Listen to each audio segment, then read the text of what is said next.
సంతకం పెట్టే ఫైల్స్ ఆటుకు సరిపోను పైకం పెట్టిస్తారు, లేదంటే సార్ల కింద పనిచేస్తోళ్ళని పంపి తీసుకురమ్మంటారు.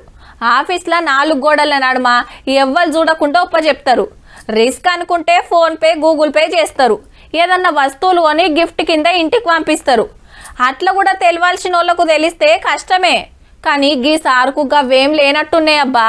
పడతలు పడ్డదే లెక్క అనుకున్నాడో ఏమో. కారు దిగి చక్కగా ఇటు వచ్చిండు కాక.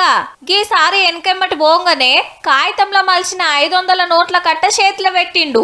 పట్నం ప్యారడైజ్ దగ్గర గింత బాజాప్త లంచం తీసుకుంటున్న గీసారు పేరు జయప్రకాష్ నారాయణ.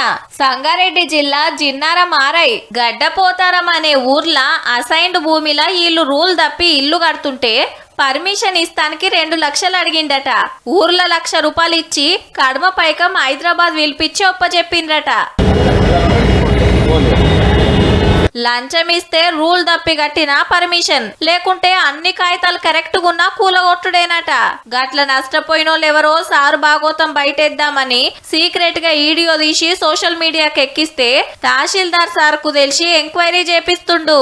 జిల్లా కలెక్టర్ గారికి మన చట్ట ప్రకారం ఎలాంటి చర్యలు ఉంటాయో వాటిని సిఫారసు చేస్తూ 5 ఏండ్ల సంధి జిన్నారంలోనే పని చేసుకుంటా బగ్గనే కమాయించిండట. కానీ చుట్టూ గంత మందున్నా వచ్చేపోయేటోళ్ళు చూస్తున్నా గింత కూడా బుగులు పడలే. పట్నం లెవెల్ పట్టించుకుంటారు అనుకుంటేమో మరి.